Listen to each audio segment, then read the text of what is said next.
Hi, we're going to be talking about memory hierarchy in this lecture, and essentially what we want is we want as much memory as is possible, and we want to be able to access the memory as fast as possible. And so, if we can imagine kind of a pyramid structure,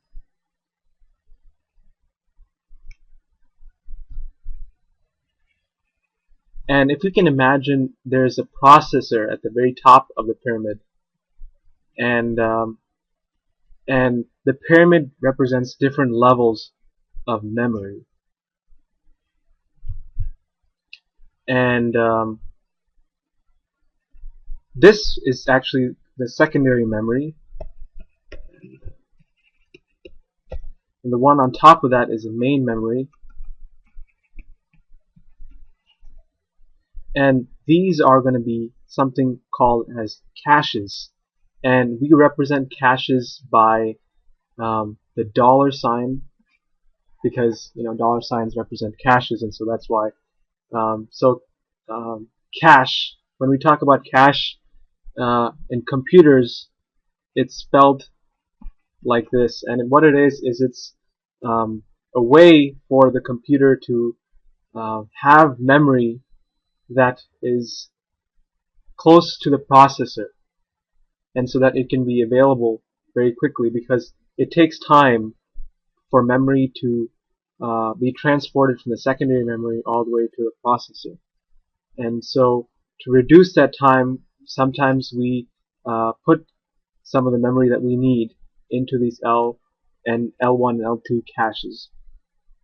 And it's important to notice that each level here is a subset of the level beneath it. So L1 is a subset of L2, and L2 is a subset of main memory, and main memory is a subset of secondary memory. And so as we go further away from the processor, the access time to obtain memory increases. So let's say we're running a program and we need some particular memory. Um, if that memory is stored in the secondary memory block here, right here, it's going to take a lot of time for the processor to go down, get the memory, and come back and retrieve it back to the processor. So what we do is, what caches are essentially is the memory blocks that are there, that we're using for a particular program or application we're running. Um, some of those memory blocks are uh, put inside these caches, and and so the processor is able to obtain what it needs through these caches, and so you have a possibility for really speeding up things. And so that's really the benefit of caches. The problem is the cache is obviously a lot smaller than the secondary memory and the main memory. So we can't have everything in the cache. We can only have some memory elements in the cache. And so what I'm going to tell you and show you hopefully in this lecture is how does a computer go about of knowing what it puts in the cache, and how does it do that. So um, there are some important things to understand when talking about caches. So I'm going to throw a few terms around. First, let me just put some space here.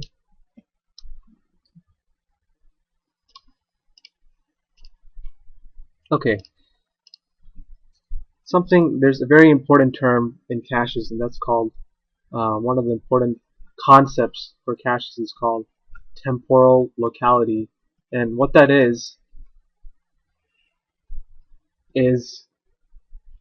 we want to keep recently accessed instructions or data closer to the processor, so that we can it won't take that much time to access it. We want to keep it as close to the processor as possible. So this is actually called locality in time.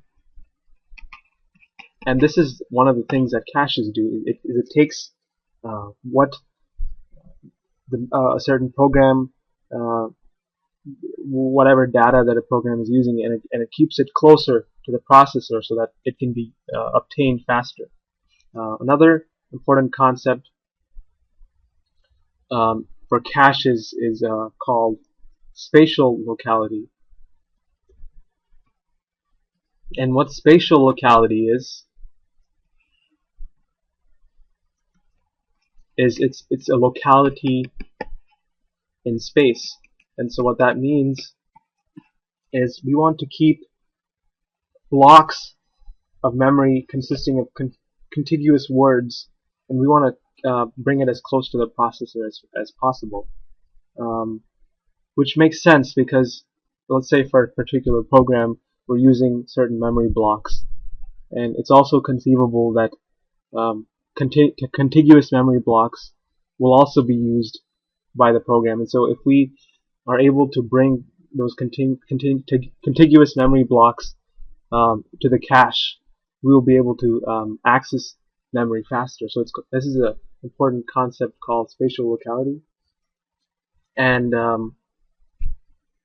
there's a few more terms that I want to throw out at you today when dealing with caches. One is called a hit, and what this term really means is the data in some block in the upper level. Okay, so let's say that we want to access some data that is in the main memory, which is at the bottom. We want to find out if that same block is stored in one of the caches, and if that is true, it'll be regarded as a hit in the cache. There's another term called hit rate, and what a hit rate is a fraction of memory accesses found in the upper level. And there are also times when the memory that we are seeking is not necessarily in the cache. And so this is called a miss. When data is not in the upper level, it needs to be retrieved from a block in the lower level. And so miss rate is going to be defined as 1 minus the hit rate. There's also a term called miss penalty. And what a miss penalty is the time to replace a block in the upper level plus the time to deliver the block to the processor. And so what that means is we need a block in the cache, but that is not stored in the cache, and so we have to go back to lower levels of memory, obtain that block of memory, and put it in the cache. And so the time required to do that is called the miss penalty. And you can understand that the miss penalty is the time is going to be a lot greater than the hit time. So what that means essentially is that it takes a lot of time to go down to the lower levels of memory and obtain a memory block and put it back in the cache. So as if we want to increase speed, we have to the miss penalty should also decrease. And there's another important concept that we're going to discuss, and that's called the memory wall. And what that is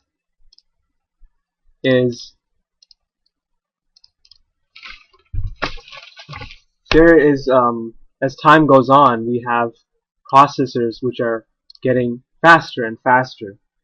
At the same time, DRAM, which is memory that is a low level type of memory, which is found in the lower levels of the pyramid, the time to access memory in the DRAM is getting greater. And so you have, if you can kind of imagine this graph in which you have the DRAM going up in terms of the time it takes to access the memory, and also you have this curve going down, which is the processor. And so this represents the units of time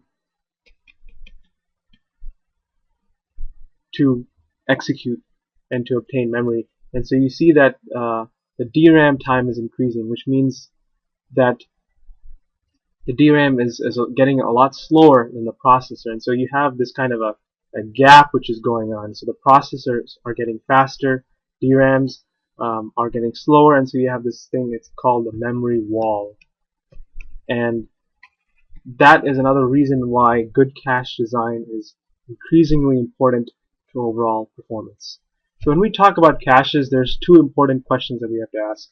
One is, how do we know if the data item in question is in the cache? The second question is, if it is, how do we find it? Okay, and so there are two different ways of mapping what is in the lower level memory blocks to what is in the cache, and one form of mapping is called direct mapping, in which for each item of data at the lower level there is exactly one location in the cache where it might be located. So what that means is, because the cache is a whole lot smaller than the memory, there are multiple items at the lower level which share the same location in the cache. There is another way of mapping the memory to the cache, and that is called associative. And this allows a memory block to be mapped to multiple cache blocks. And the extreme form of this would be called a fully associative cache, which means that the memory block at the bottom will be able to map to any cache block. Okay, so these are really the two important forms of organizing caches.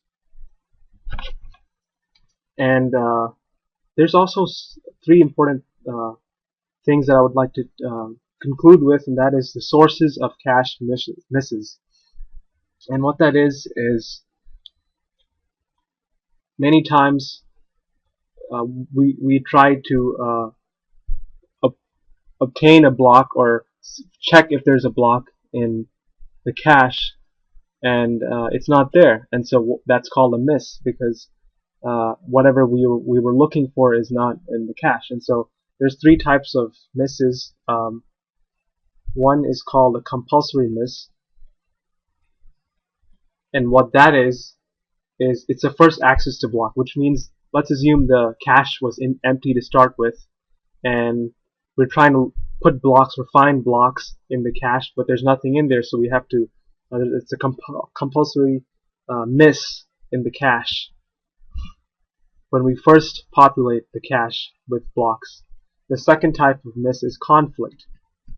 We're looking for a particular block in the cache, but it's not there. Instead, there's another block which occupies that same location. So if there's a conflict in cache locations, this is called a conflict miss. And thirdly, there is something called a capacity miss.